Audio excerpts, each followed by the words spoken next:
Welcome to the Darkstream, Vox Day, voxday.net, and unauthorized.tv. Thanks for tuning in. Looks like I made a very poor choice of a shirt to wear. This is going to be distracting, so what I'm going to do is just turn it around, which is going to look ridiculous, but should be, in theory, less distracting than,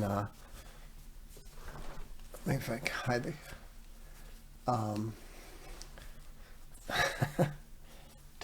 tag wants to pop up, of course. So my shirt looks ridiculous, but at least it's not flickering at you. So tonight I thought we would discuss the reporting of Fandom Pulse, which has proved to be remarkably reliable. A couple months ago, John Trent and JDA were reporting that the new ARC Press was owned by Peter Thiel and was part of his plan to take over science fiction publishing. Well, it turns out that Thiel's goals, unsurprisingly, given his resources, are a lot bigger, and he's got like 5 different imprints that are all kind of under the Passage Press title. They're even starting to do graphic novels. And so what I strongly suspect is that this is another attempt by the gatekeepers to try to control the opposition. Daily Wire tried to do this and completely failed. So they upped the ante. The thing that's kind of funny about it is that it doesn't matter. We're going to keep doing what we do, and we're going to keep doing it generally better than they do, no matter how much money they have. And as time goes on, as we keep improving our processes and gradually transform what is high quality but very slow, and we start to scale it up and are able to do more projects and hopefully eventually put more resources into things and that sort of thing. Our stuff is just going to keep getting better. And, you've seen that with the quality of the comics. I mean, I don't know if any of you have gotten the Hypergamos hardcover yet. I know they're starting to show up. But the quality of that is much better than the initial quality of our graphic novels, and we're just going to keep working towards that. We're going to just keep trying to do more and better, and what other people do doesn't really matter. Is it going to capture attention that we might have otherwise gotten? Maybe, but we've never had ambitions to control the world of science fiction or whatever it is that they're doing, and a lot of the stuff that they're doing just doesn't make any sense. I mean, they want to save science fiction for men, and so the first thing they do is hire 2 female Fox News commentators who don't even write fiction. I mean, maybe these 2 women are the living embodiment of Robert Heinlein and Isaac Asimov, but I doubt it. I don't think that's very likely. But my point in citing that is just to point out that Bain, Larry Correa, Jason Cordova, and like 4 other people all very loudly asserted that Fandom Pulse was incorrect and that JDA was lying and all this sort of stuff. They were all saying that sort of thing. and they were all proven wrong. Now, I'm not going to go so far as to accuse all of them of lying, because some of them probably didn't know what the real story was. But all of them were wrong, and some of them were lying. Which brings us to the report on George Martin. And this is really fascinating because it definitely calls into question some of what I had been assuming. I was assuming that George Martin had run into problems, technical problems, because he's created so many perspective characters that in order to address all of them, in order to keep all of them on camera, it meant that George Martin was going to be able to, he was only going to be able to devote 2 chapters per character. He was going to have to tell all of their stories in 10,000 words or under from their perspective. And I did not and do not like his odds in being able to do that. One of the interesting things that Haruki Murakami says is that a novel is both a physical and a mental battle. And he said that he can always tell when a writer is losing his ability to write, because he said the mental fat that they accumulate tends to echo the physical fat. That's one of the reasons why he's such an inveterate runner. He runs marathons, and he runs all the time. And I don't know if I've ever noticed that specifically, but I have noticed that once authors get over the age of, late 50s, early 60s, a lot of them really lose their ability to write. And, I can kind of relate a bit. I haven't lost my ability to write at all, but there's definitely a bit of effort and intensity that is required. It becomes a little bit less of an escape, partly because I think that when you're younger, you have this stronger need to be doing something.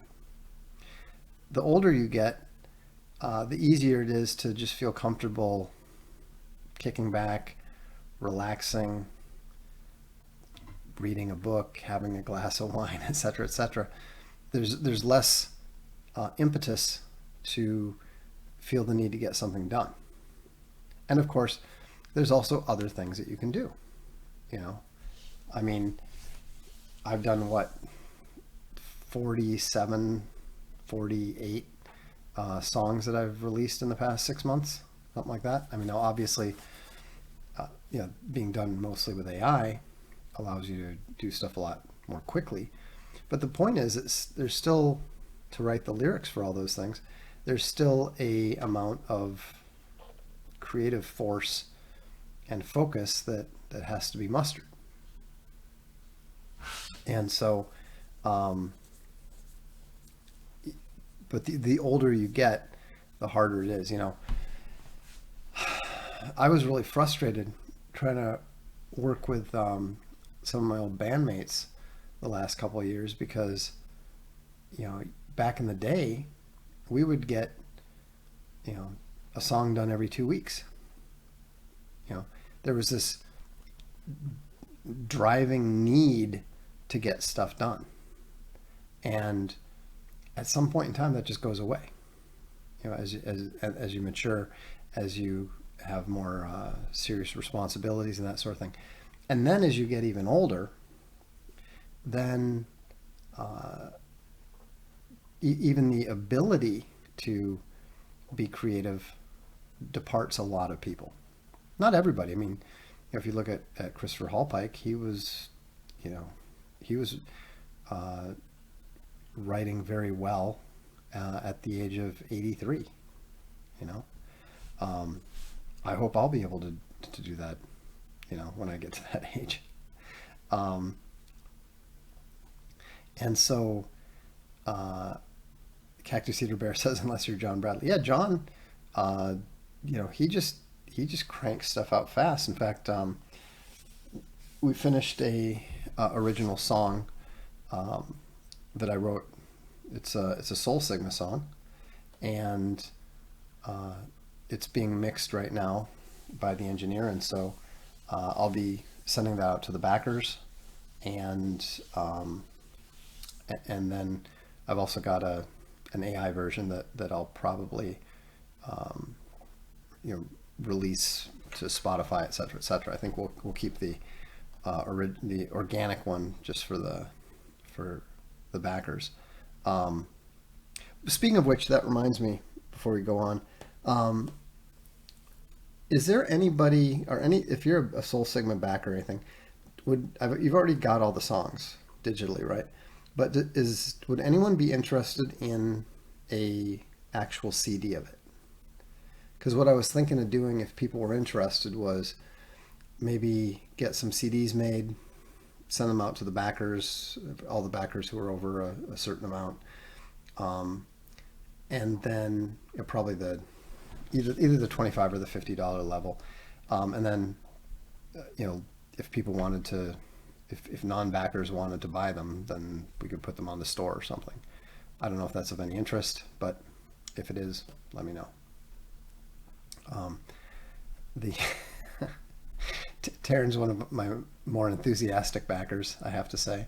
Of course, I knew you'd be in. I mean, I appreciate the enthusiasm, don't get me wrong, but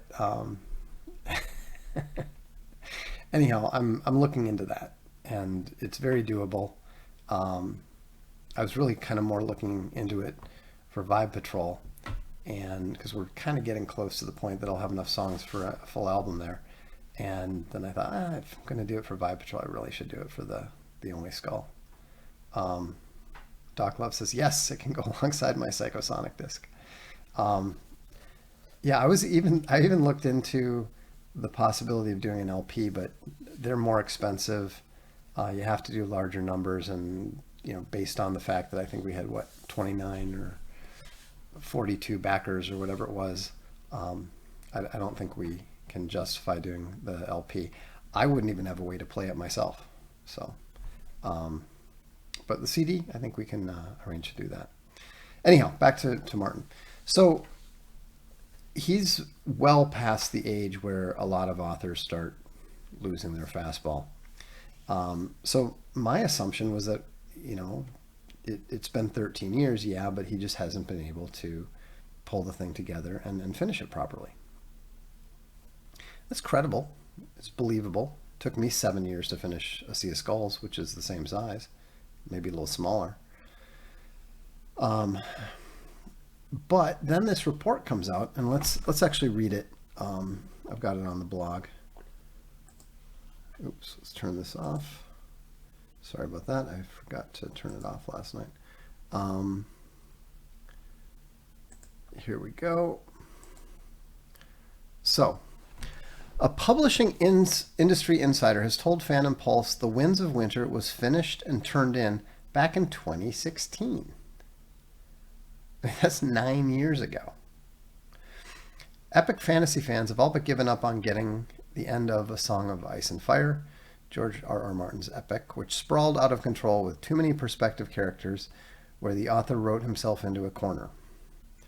On top of it, Martin himself seems to have completely given up on it and published a very angry rant at fan reaction on his blog this week. However, an insider told Phantom Pulse the 13 years late book was actually finished in 2016 during the filming of season 6 of A Game of Thrones. The insider, who we confirmed worked in the publishing industry at big companies, said that they have spoken with editors at both Spectra and Voyager, who are Martin's publishers in the United Kingdom and the United States, to confirm this, with both having a similar story. And what the story is that he turned it in, and the reaction of the producers of the television show was very, very bad. It was very negative. And the story that he turned in is actually the same as the story they filmed, which, of course, was very unpopular. And so Martin withdrew the book from the publisher. And so, whether he's tried to fix it or whether he's just thrown up his hands and given up on it, we don't know. But the point is that he actually did finish it, and apparently it was so bad that he felt like he couldn't even publish it. And what's interesting is that I don't know if JDA has gotten any pushback on this yet, but he gets a lot of pushback from practically anything he reports in the publishing industry. They try to. It doesn't matter whether it's something related to Bain, something related to Tor, whatever. He tends to get an amount of pushback from people, and to the best of my knowledge, there really hasn't been much so far. I don't know if that's because people who care about George Martin's stuff are not paying close enough attention. I don't know if they aren't aware of it, or if the story is actually fairly well known in certain circles in the industry and they're all keeping quiet about it, which is possible. They do that. There's you would think that people would talk more about stuff like this, but the thing is, not that many people actually know, and of course it sounds so outlandish that even if somebody mentioned it, a lot of people wouldn't necessarily believe it. So anyhow, I think it's interesting. And Nimmeister says it's too hot to mention. Well, yeah, because it's a small industry. Everybody gossips, and it's very easy to get blackballed. Just Ludwig says, my bet is that they know and are keeping quiet. Well, there's obviously plenty of people who know. And, the way that Martin keeps losing his temper, ranting at people, and just blithely going off on and working on other projects and trying to justify that he's working on other projects, it strikes me as somebody who has absolutely no intention of getting the book done. I mean, if you think about it, when you guys were giving me a hard time about not finishing A Sea of Skulls, and people started referring to me as Vox RR Day, which was fair and funny, what was my reaction? I didn't get angry at you. I said, yeah, you're right, but I'm working on it. I am going to finish it. It's going to be good, and I did, and it was. And, Grave of Gods, I'm not working on very hard at the moment, but, the time will come reasonably soon, that it'll be time to, put the shoulder to the grindstone and get rolling. I'm still sorting out a few things about the way that I think the story needs to go, because I'm very focused, I'm very committed to making sure that it's at the same level as the previous books. I'm not interested in just getting it done to get it done. That was the correct approach with the Sea of Skulls. It's the correct approach with A Grave of Gods.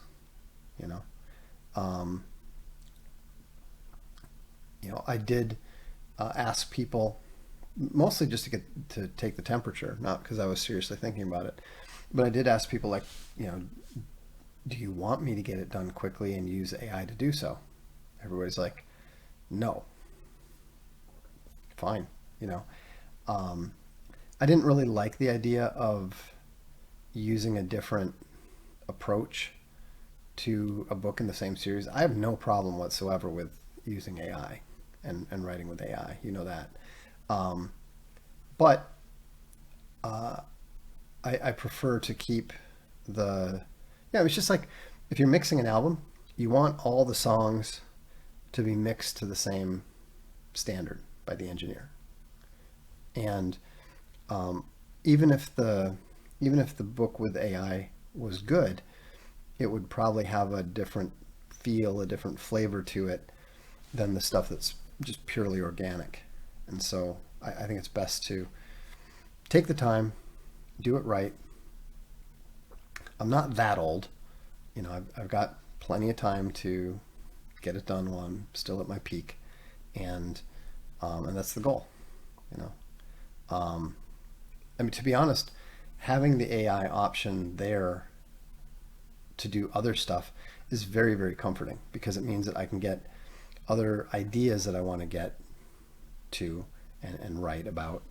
I can get them done faster, so I don't have to worry about, oh well, if I'm writing a Sea of Skulls, then I can't do this, I can't do that.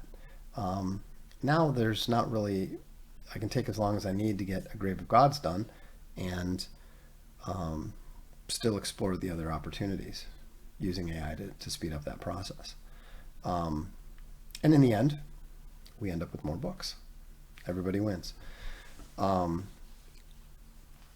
to get back to Martin, to me, the only real question is, if it's done already and he's disappointed with it himself and he knows that the readers are going to be disappointed, I would assume that he would go ahead and let it be published after he dies. So that's my assumption if the report is true. Now, the report may not be true. The rumor could just be a rumor. It could just be, whoever it was in the industry got it wrong. Misunderstood some notes about the ending to be the final text and so forth. But I think that now that Fandom Pulse has gone ahead and put the rumor out there, it's going to be buzzing around, even if people are not talking about it openly, even if they're not devoting big arguments on Reddit and Blue Sky about it. That they're paying attention to it. That they're aware of it now. And so I suspect that people are going to start looking into it, digging around, and I suspect that if it is true, we'll probably find out sooner rather than later, in the next 3 to 6 months. The really interesting thing would be if, of course, news about it being done caused them to go ahead and put it out.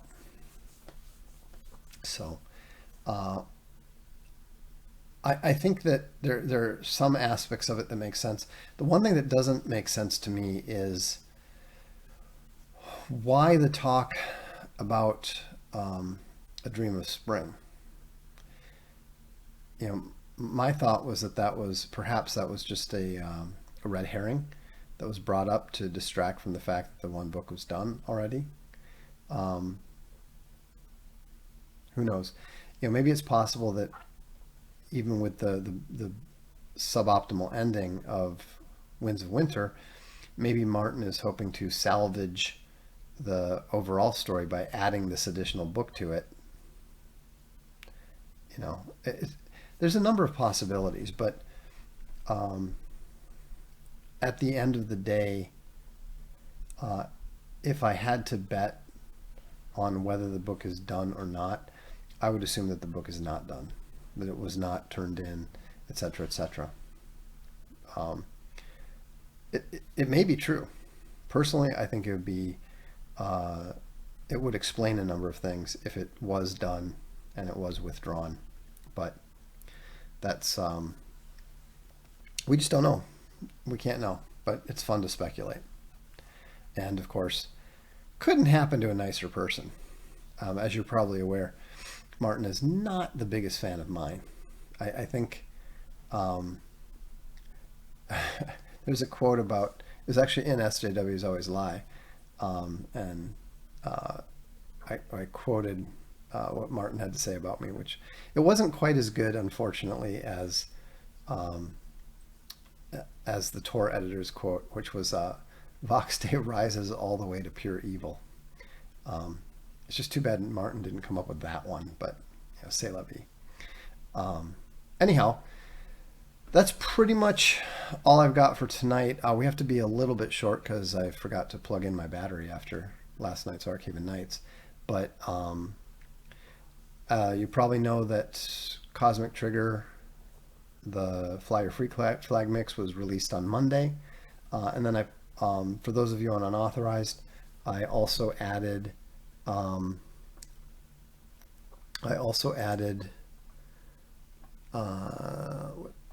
this, which is the Purple Revolution mix, and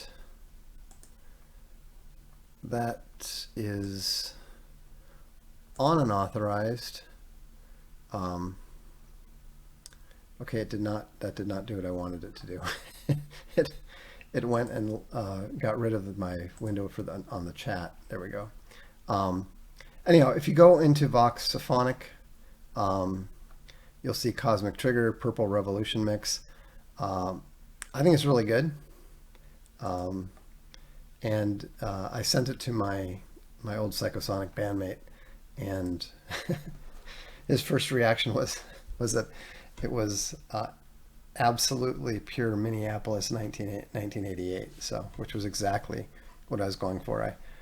I personally think it sounds like one of the songs that went missing off of Sign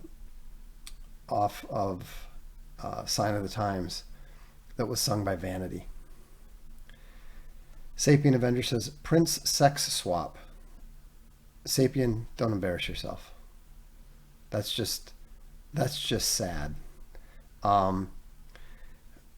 All of Prince's band members dressed like that. Sheila E.,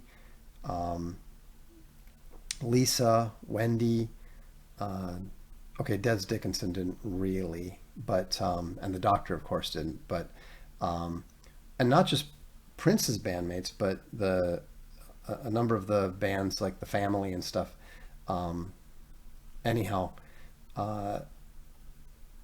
if you listen to the song, you'll see why it's a woman, because that's why I mentioned Vanity, because he wrote all the songs for Vanity, for Apollonia, etc., etc.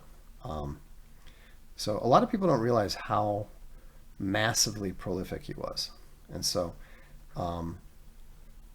I don't think that he would. I'm really curious to know. I wish we could know what Prince would have made of AI, because obviously he's a virtuoso, can play anything, but it wouldn't surprise me if he used it to get some ideas, map out some ideas. So anyhow, obviously we are done with the camera, but I did, if you're interested, I did finish a very long Byronic, if there's any interest in hearing that. It's not done. I mean, it could be done, but I'm still sorting out. That's why,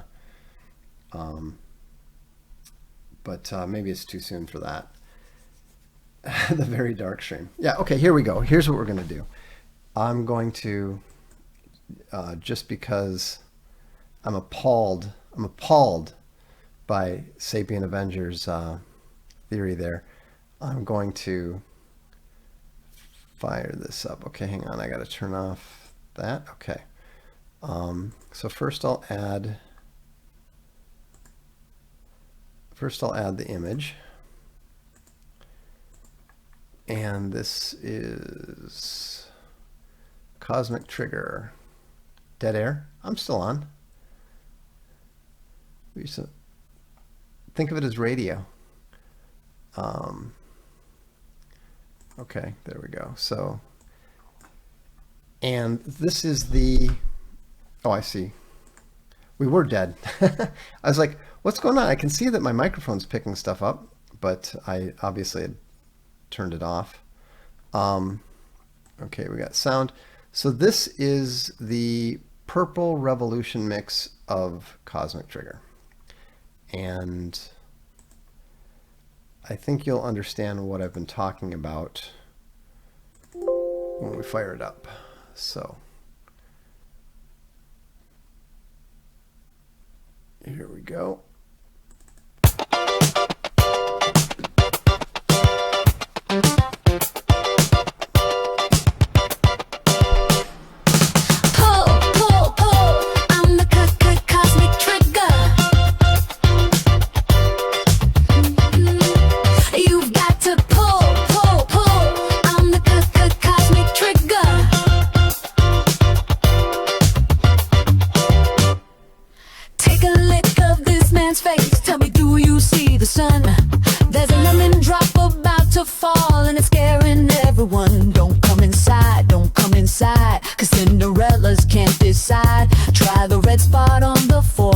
Vintage mind way suicide.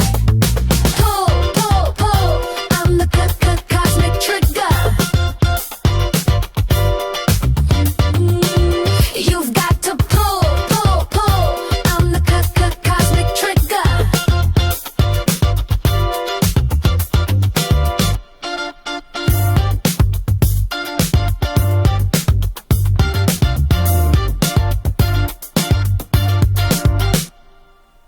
Your hands over your eyes, tell me, can you hear the sun?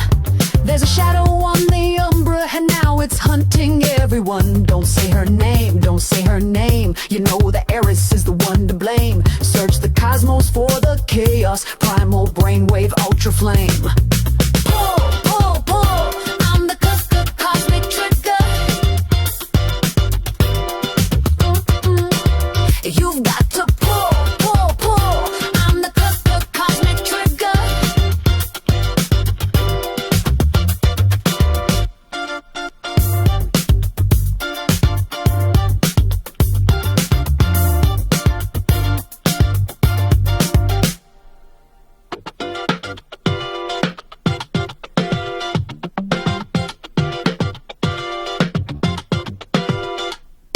Blow a kiss to deepest space. Now there's nowhere left to run.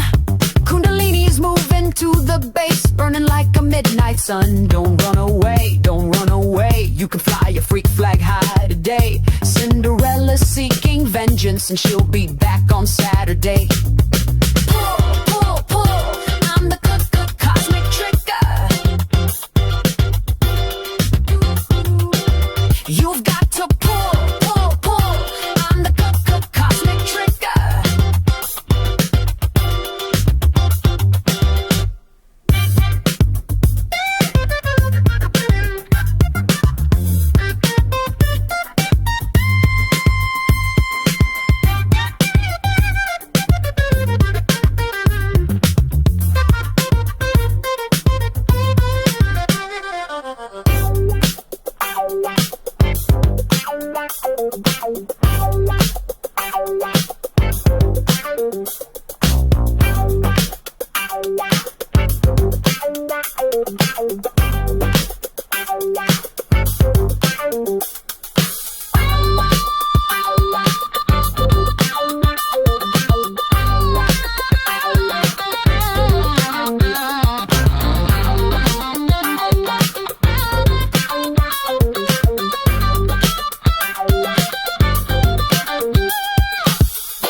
So that was Purple Revolution.